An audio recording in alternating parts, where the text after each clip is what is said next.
Another Savior. Holy, holy, holy, holy, another Savior. Another Savior. Holy, holy, holy, holy,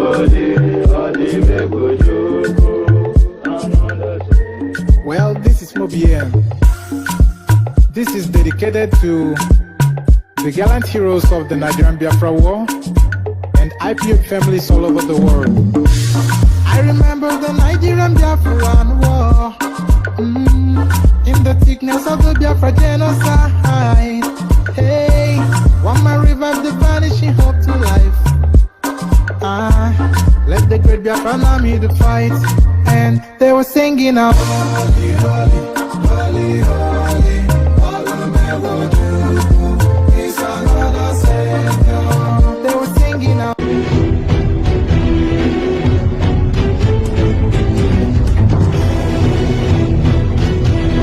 You dash down, you pick your man, you move.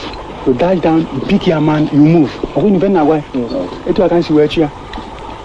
No waiting of armor, nothing. We haven't got it, but we are going to get this war to the end. Is that all right? Yes. Now, make sure that each time you are moving, that you are moving in the right direction. Another Savior. holy, holy, holy, holy, another Savior. Another Savior. Holy, holy, holy, holy, another Savior. Holy, holy. The Biafrans have no artillery to speak of. Their only answer to Nigerian firepower is a homemade rocket.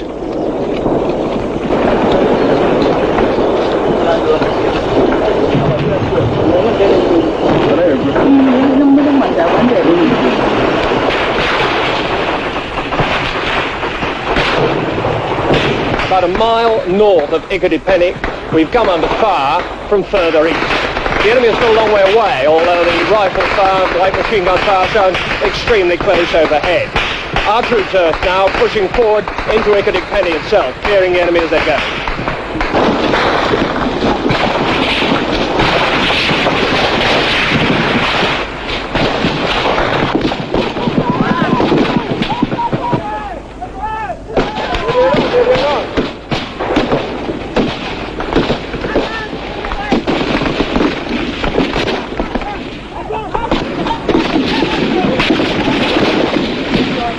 Despite the need to conserve every round, the Biafran troops fire blindly at enemy positions they can scarcely see.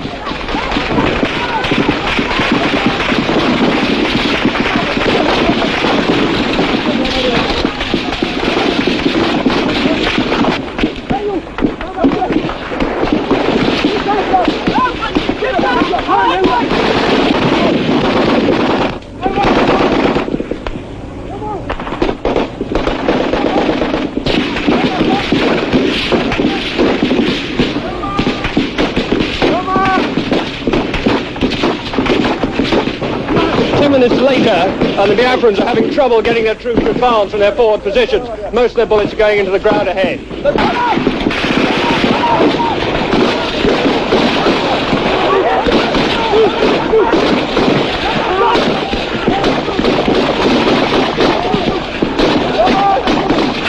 Come on, get on!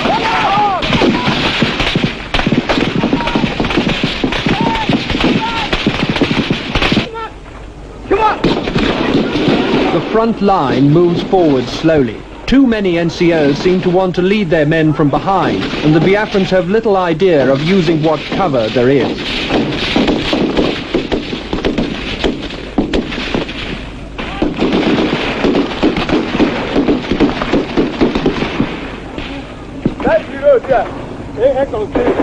Can you have a slam? Come on, come on!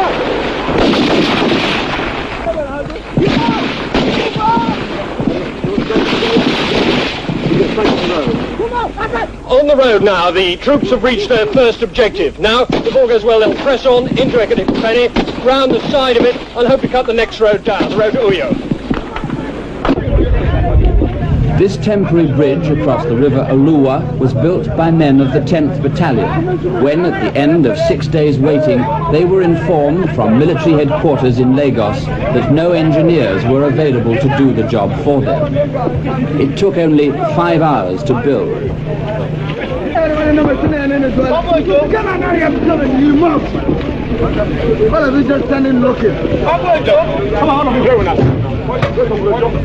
The reinforcements were being assembled at a village called Manure, the battalion's headquarters some 13 miles from the bridge. I want to demand no. How many people? I'm beginning to go this side and go this side. This zigzag, I know one time. I want to know the people, how everybody will say when you are. Eh? We are now totally 40, according to the OC. So we're supposed to be 40 instead of 30 before. They bring 9 men plus the staff sergeant. You told man, where you are?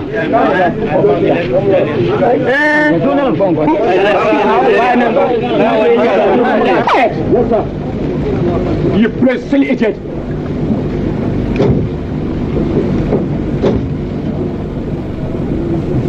As the convoy assembled and prepared to cross the flimsy do-it-yourself bridge, nobody but me, it seemed, had any doubts that the bridge would take the strain about to be put upon it.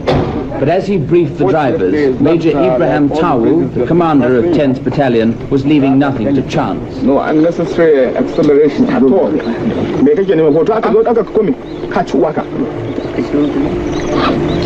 All right? So you must be very, very careful. I want only the experienced drivers to drive these vehicles across there.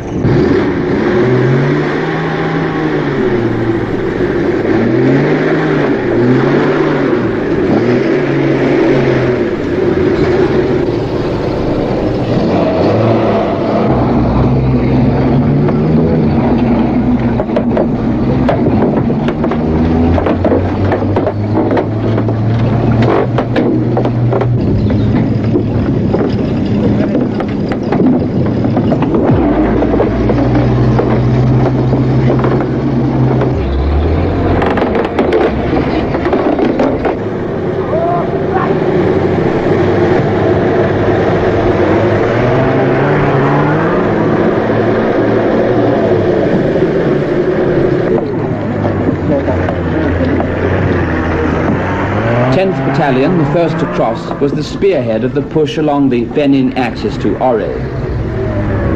Night was falling fast as 10 Battalion moved off. I went later with 11 and 12 battalions. Ahead of the convoy, 15 miles to Ore, the first objective, a grueling jungle road. Every mile a potential ambush point. There would be an ambush, everybody knew that.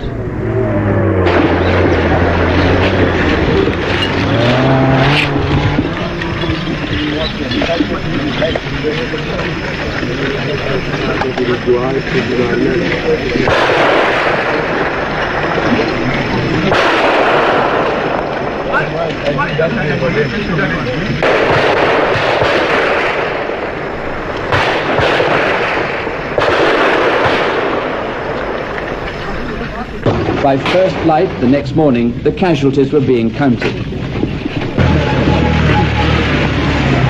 What are you bunching here for? Go and stay in your formation.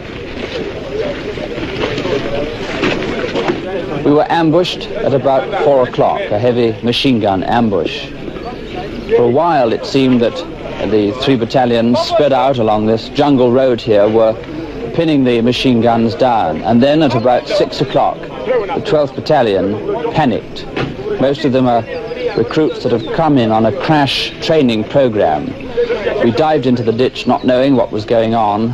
Fire was coming from every direction. The noise, well, it was such a noise, I've never heard the sound of gunfire like it before. And there were officers running up and down the trenches shouting, "The next one who panics will get shot." And they were screaming to their soldiers to stop.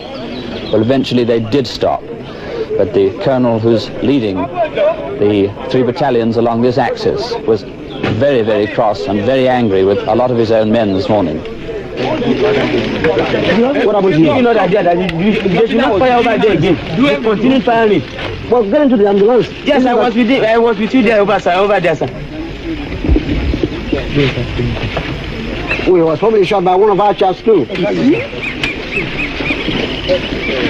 Stupidity. Now that you've used all you can, when you go there and face the enemy, I see what they're going to do. And there's no running back because I'll be right behind you and I'll shoot you if I see you coming back. When Colonel Ali's anger abated, I talked to him. Colonel Ali, you clearly have problems with some of your men who've not had very long in training. Some of them did rather panic just now. How much of a problem is this for you? It is a problem initially, but all that it requires is for them to get used to the battle fright. This is their first time in action, and normally you get a bit of battle fright until you master this, and it doesn't bother you anymore. What sort of percentage of your force consists of seasoned soldiers? On this front, I would say 50-50. On Colonel Ali's instructions, we left the convoy and returned to the bridge. But the bridge was broken. The last lorry to cross it the night before had toppled over.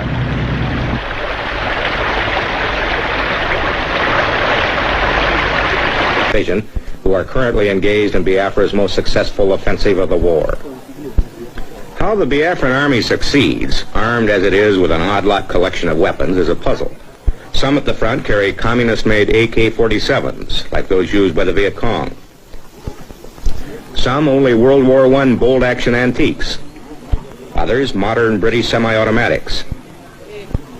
And their pride, and heaviest weapon, a .30 caliber machine gun just captured from the Nigerians.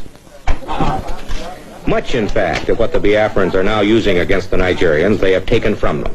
One military man up here told me, not totally as a joke, that Biafra now looks upon the Nigerian Army as its quartermaster general.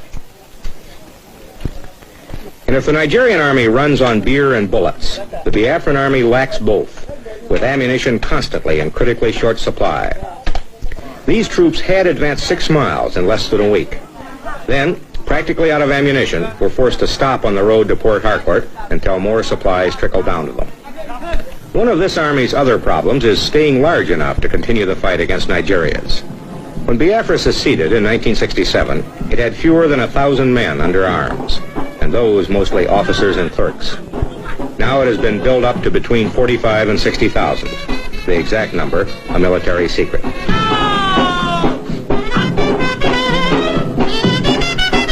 Volunteers made the original Army build-up easy. Now conscription of virtually all able-bodied young men is underway. And in a former school compound, we found recruits drilling, marching in the mud to the improbable tune of Margie.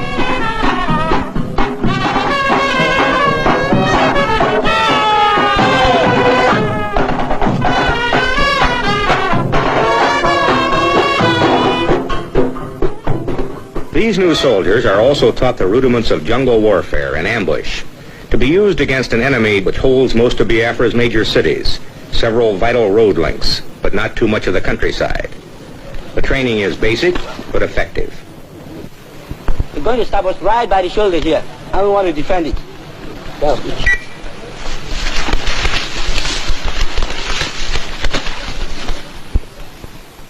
And here I met a young trooper, a very young trooper in the Biafran Army. How old are you? I'm 10 years. 10 years old. Yes. Do you know why Biafra is fighting? The Biafra is fighting for survival, sir. Is it going to win? Yes, sir. His spirit, and that of this tattered army, driven by fear of genocide which may or may not lie ahead if they lose, plus what must be massive ineptitude on the part of the Nigerian Army, is the most probable reason that this war of unequals now has gone into its 3rd year.